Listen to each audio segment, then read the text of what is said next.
What made you so special? Nothing.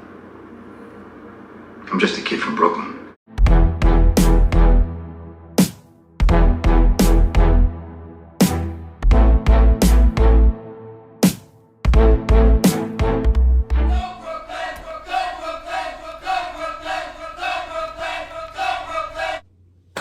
Okay guys, Frank Stout, just a guy from Brooklyn.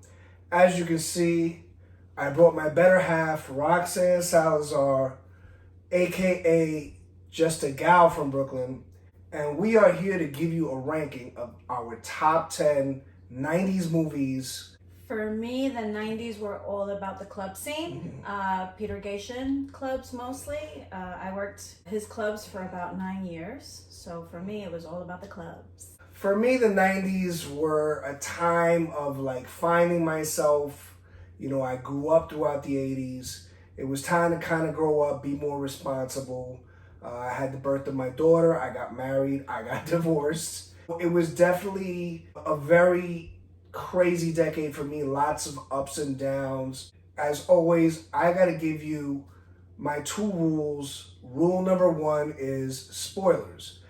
Since these movies are like 30-something years old, we're going to give you a hard spoiler warning. Rule number 2, this is a favorites list, not a best list. And so if you want to comment on our list, the best way you can do that is to show us yours in the comments section. This is our first video doing this, and I'm really not sure how to do the order. Okay, so let me be a gentleman. We're going to start with Roxanne first. My first honorable mention movie would be Scream. It's a horror slasher. We know how much he loves slashers. The opening scene with Drew Barrymore is just one of my favorites. The movie is also trashy fun for me, and it has twists in it. And also, I love Neve Campbell. Her performance in this movie is amazing. Just so you guys know, there are 2 movies on this list which are very, very popular. That one of them is my choice that Roxanne absolutely hates.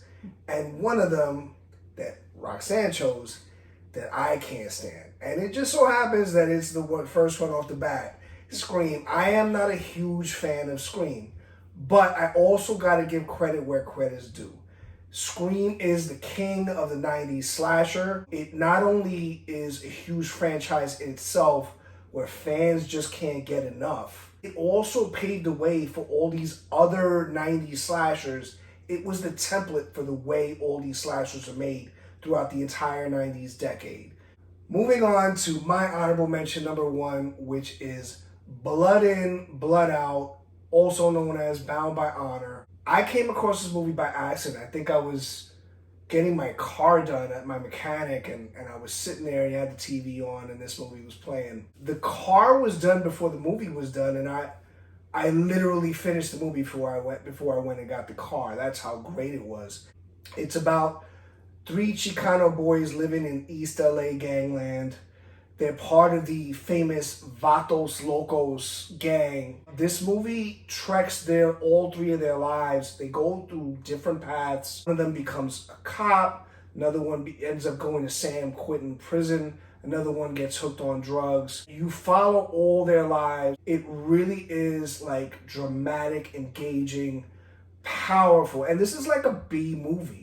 Anybody mentions this movie, we just start quoting. Especially like that kind of LA Vato kind of Chicano lingo that, you know, I'm from Brooklyn, I'm Puerto Rican. I don't know anything about that. Actually, Blood In and Blood Out, I saw with him for the first time a while back. And who doesn't love a great Spanish Mexican movie? I loved it. My honorable mention number 2 is Face Off.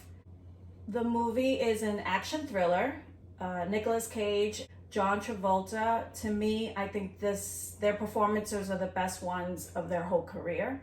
The movie had a cat and mouse type of game. Face Off, for those that don't know, it's actually an American remake off of a, Chinese like gun fu, as those movies were known. You know, it was all the rage back in the 90s for a little while. And really, John Travolta and Nicolas Cage, the fun part of the movie is that mid-movie they get to swap roles, and then the good guy becomes the bad guy and vice versa. So you get both actors playing both sides of the coin, and they really just, you know, go for it. They're almost having too much fun making this movie. You have to have a certain type of suspension of disbelief with this kind of movie, because obviously, yes, you could probably surgically remove your face and put it on somebody's body. But let's face it, realistically, if you did that, they would look slightly different, right? It's just so fun. You just go with it. You don't think too much on it, because if you do, it's just going to ruin the experience. I see it more as like a guilty pleasure. Moving on to my second honorable mention, and that is the movie Hackers. You got Johnny Lee Miller and Angelina Jolie. They headline a group of cyberpunk misfits, and they're hackers that get framed for a computer virus that they didn't commit. This is just an all-around fun movie.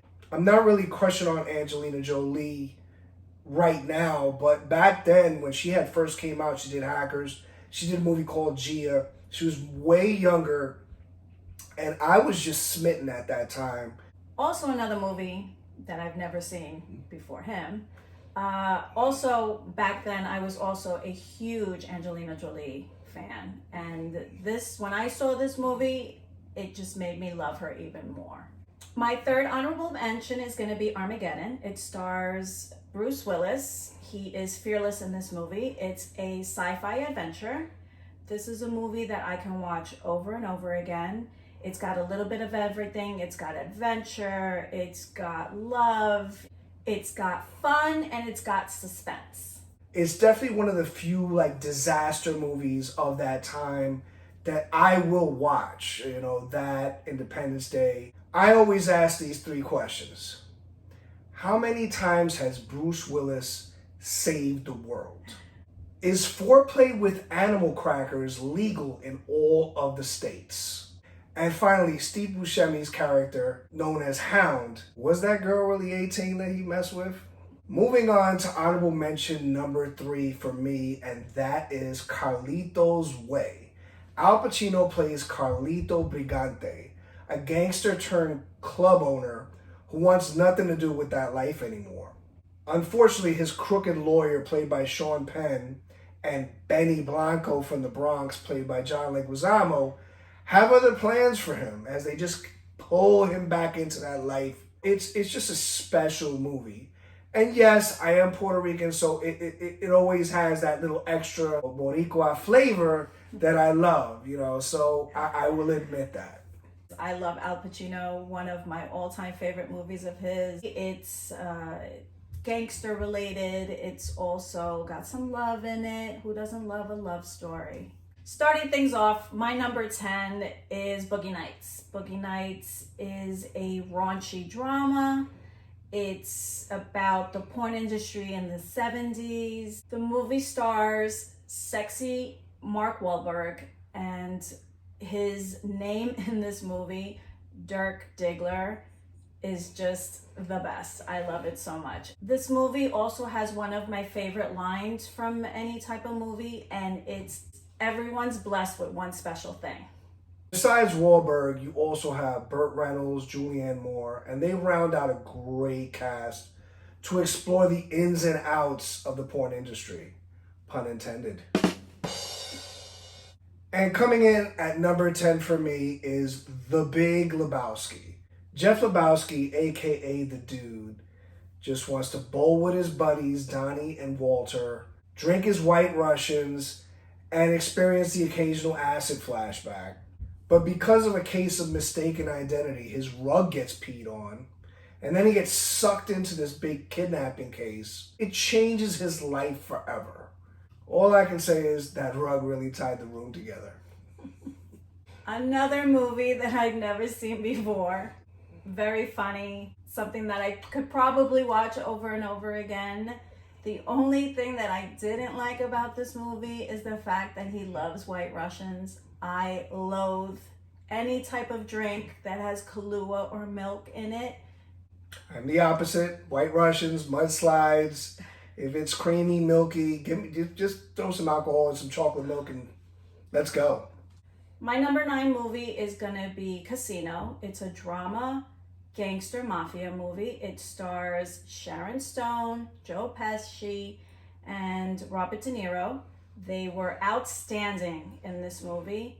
I love this movie because I grew up with Italians, and just this movie just reminded me of a lot of my friends and my neighbors that I grew up with. I view it as like an unofficial Goodfellas sequel.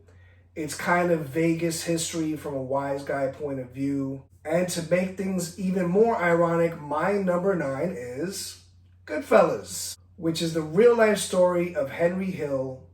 It's in the discussion for greatest mobster movie. You know, during the 90s, De Niro, Pesci, and Scorsese, they were like a trio they were just unbeatable at this time. It's a mafia movie. Who doesn't love a good mafia movie? My number 8 movie is going to be Pretty Woman. It's a rom-com Cinderella movie. It stars Julia Roberts, who was charming and really funny in this movie. And it also stars Richard Gere, who back then was super hot. I love this movie because I am a hopeless romantic, and she had her happily ever after at the end. Surprisingly, I'm going to agree. I am a big fan of this movie. It's one that I grew up watching. It definitely is your hooker getting her knight in shining armor. They have these scenes where she goes to shop for clothing. She's given money by Gere, and she just has all this trouble with these snobs. She gets some help with somebody who works at the hotel. And for me, this made the movie for me. Coming in at number 8 for me is Fight Club. I have to admit, you have to be like a little off to really appreciate and understand this kind of movie. If all you think that this movie is a bunch of guys fighting in a basement, then you're just totally missing the whole point of it. I think it has one of the better twist endings, but what makes this movie is a really strange love triangle, and I mean strange, between Edward Norton, Brad Pitt, and Helena Bonham Carter. Talk to me. Let go of me. No, leave me alone. This conversation is over. Is over. It really makes the movie, and I think she is the foundation of that. I love Brad Pitt. He is a good-looking dude. He is. He does take off his shirt a lot, He too. does. I love that movie. My number 7 is going to be Cruel Intentions. It's a sexual drama. It's a guilty pleasure for me. It stars Sarah Michelle Gellar and Ryan Phillip, and the both of them are very sensual and very naughty in this movie. Another reason why I love this movie is the soundtrack. The soundtrack of this movie is just amazing.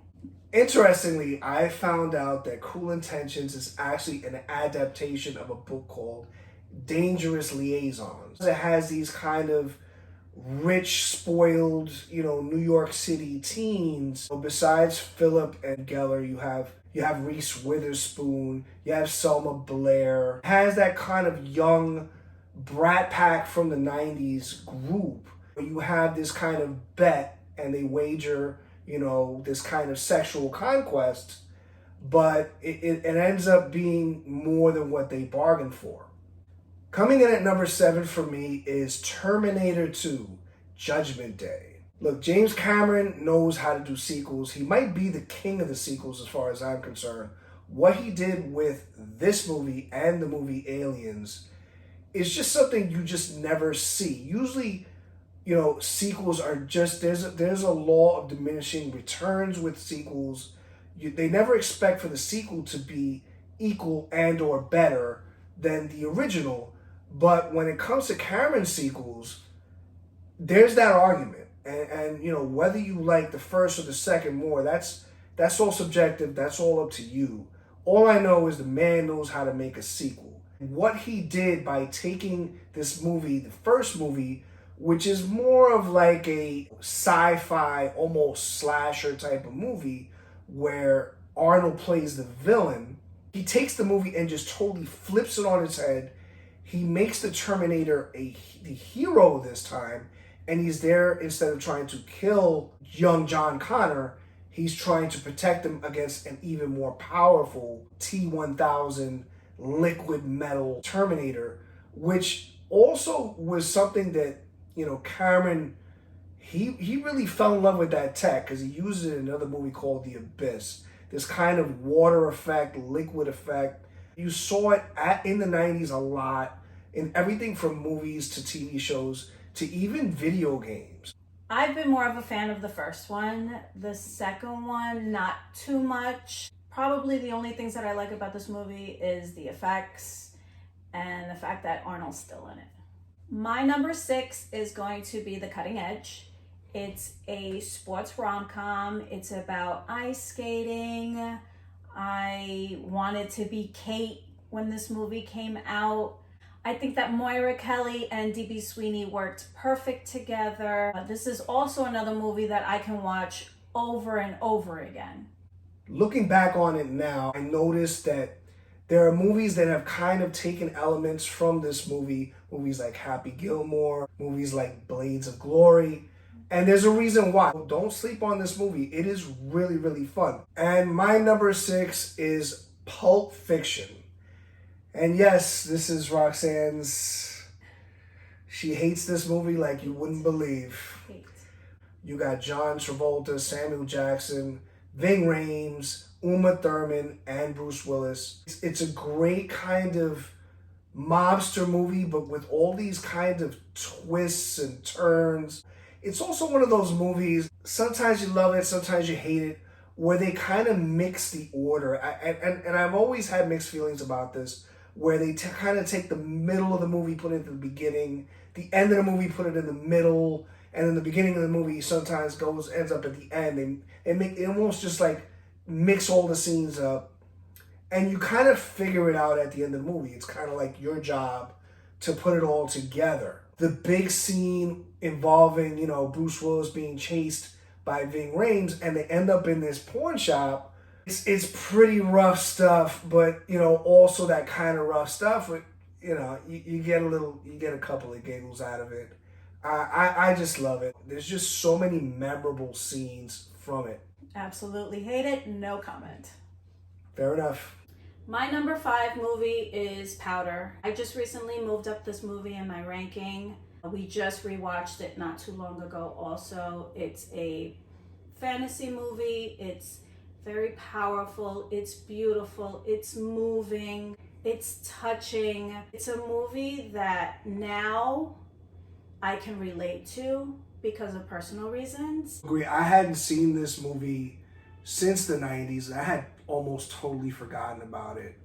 But definitely the word powerful is a great word to describe this movie. Because of my like comic book background, I see this more as kind of almost like an X-Men origin kind of story with this child that's blessed with this type of power, and yet he's so different and everybody's bullying him and everybody's making fun of him. I have a man crush on Jeff Goldblum. You take an average movie, you put Jeff Goldblum in it, and it's gonna probably be a monster of a movie. And he's not even the focus of this movie, but the way he says his lines, the way he expresses himself, he really just takes this movie to another level. I will admit that the kind of run Forrest run ending with Powder, like running into a field and being absorbed by lightning, I have to admit that is a little bit over the top for me. It kind of lost me a little bit there. But you know what? That's what the 90s were all about. The 90s were movies, they went for it. Coming in at number 5 for me is True Romance.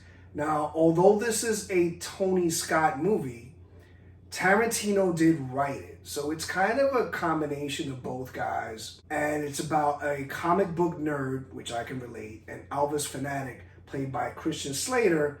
He falls in love in one night with a call girl named Alabama, played by Patricia Arquette.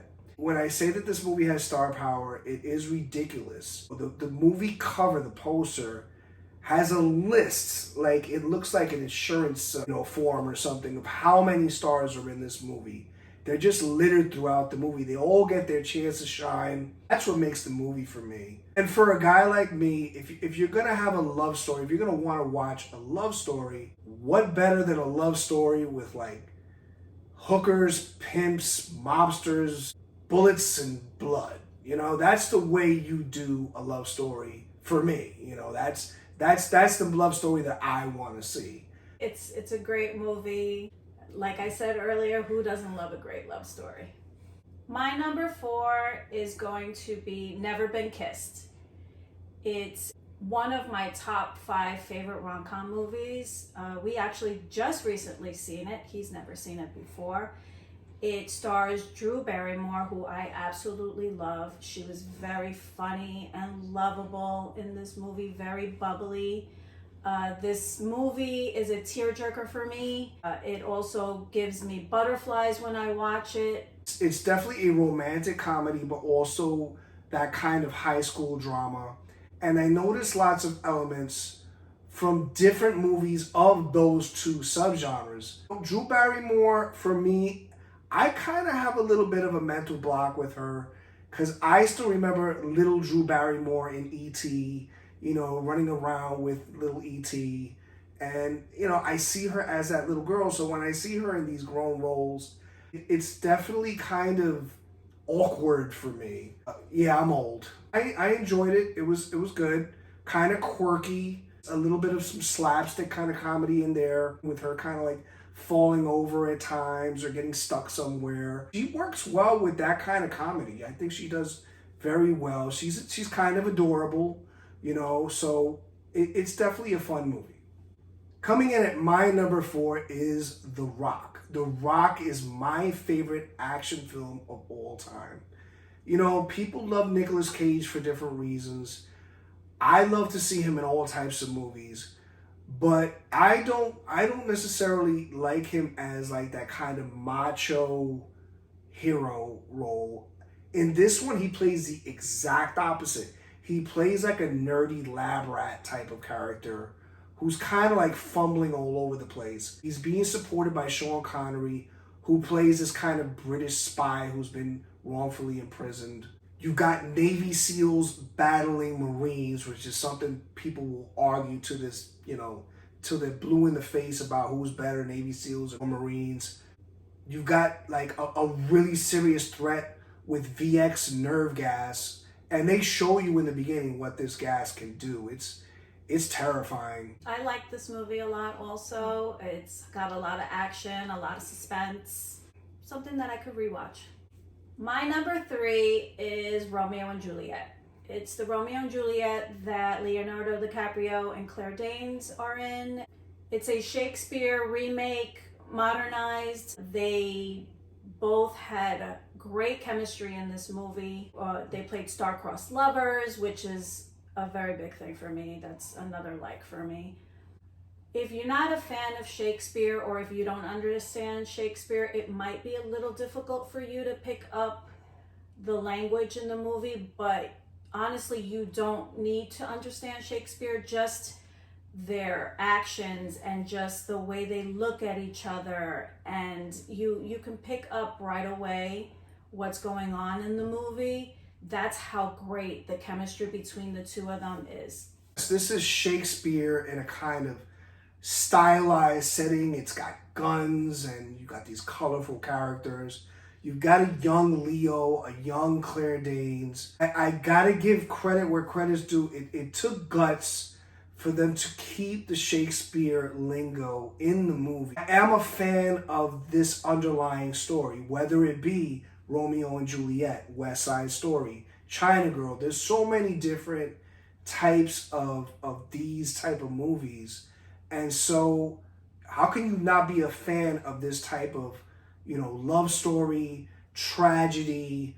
It's beautiful, and I have to admit, the imagery in this movie is really stunning. It's gorgeous. It's something that you have to experience for yourself.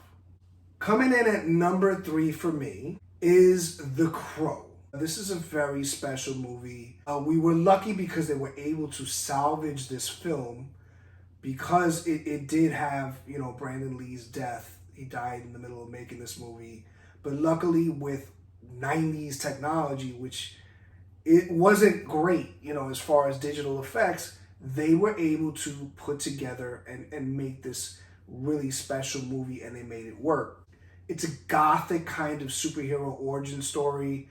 It's got these really great, colorful characters. Even the villains just have their own personalities. And it's a revenge story. It's a perfect segue because it's my number 3, and it just happens to be Roxanne's number 2. It's a fantasy love story. It has Brandon Lee, who unfortunately had passed away. I cannot express how much I absolutely love this movie. This movie is dark, it's gothic, it's revenge, it's a love story. So coming in at number 2, my runner-up is Jurassic Park. I really think that in the 90s, audiences just weren't ready for this movie. What they did with both old practical effects and brand new digital effects by combining the two and putting in this kind of, Spielberg added this kind of creature feature horror element to the movie. This movie scared people, and it was just so interesting and fun. Look, it's dinosaurs eating people. There's really no way to get around that. It's dinosaurs eating people, and who's not going to sign up for that? I gotta say this again, and I've said this in other videos. Jeff Goldblum in this movie, look at that sexy motherfucker. Unbelievable, the fucking guy that he is. Jurassic Park. Who doesn't love a movie about dinosaurs? Drum roll, please. Roxanne's number 1 movie of the 90s is Interview with the Vampire. This movie is my all-time favorite vampire movie. It's got Antonio Banderas. It's got Brad Pitt. It's got Tom Cruise. Need I say more? It definitely is a beautiful vampire movie. People were not happy about them choosing Tom Cruise to play this role of Lestat because they were big fans of these vampire books. He shut all those people up. He was absolutely terrifying as Lestat. It touches on a lot of things, involving, the morality of a vampire, how they usually don't have to struggle with that, but Louis' character does, Brad Pitt. There's that gift and the curse of immortality, and there is a large amount of homoerotic undertones. There's no denying it, you see it in the scenes. I remember watching it for the first time in the 90s, and I was looking at it and I'm like, okay, yeah, I kind of see where they're going with this, and and that's cool. All these guys were fighting over Brad Pitt. It's a bunch of dudes fighting over being with Brad Pitt, and then you add little Kirsten Dunst. She wants to be with Brad Pitt too, and look, it's a fun movie. It's a great movie. It's a shame that we never got we did get a sequel in Queen of the Damned, but it just doesn't, you try to watch those two movies back to back, it just doesn't work. This movie never really got a direct sequel, and it's a shame because it's an awesome vampire movie. And my number 1 90s movie of all time is The Matrix. Look, this movie changed the game. It gave viewers a different views about concepts in regards to reality and what is reality. Are we really, living these lives, or are we living a dream, or are we living in some sort of simulation? It got deep. It's this cyberpunk, post-apocalyptic martial arts Messiah kind of movie. And it inspired movies in the 90s. It seemed like other movies were just copycatting. All of a sudden, everybody's wearing black leather. The X-Men movie, they were all wearing black leather. You got movies like Underworld. Everybody wanted to be sleek. Everybody wanted to be in that monochromatic black look. It was badass. I wish that this movie was just a standalone movie because I really believe they dropped the ball on all three sequels. Now there's 3 sequels. I also love this movie. I loved Keanu Reeves in this movie. And for me, I wouldn't choose just one pill. I'd choose both. In closing, for me, the 90s is full of straight bangers. Honestly, our lists haven't even scratched the surface as to how many great movies the 90s gave us. I really enjoyed doing this with Roxanne. Please let me know in the comments section. Give us your list. Let me know what you guys thought of Roxanne. Let me know if you want to see more of Roxanne. I am totally down to do a part 2 to this video. Give you guys another 10 with some more honorable mentions. That would be really fun. I just want to thank Frank for letting me do this video with him. It was his idea. Also, I would love to see your movies, what you love. There's so many 90s movies out there, and you like what you like. So from the BK, from the city that never sleeps, from just a guy from Brooklyn and just a gal from Brooklyn. See my face in lights, on my name on marquees found down on Broadway.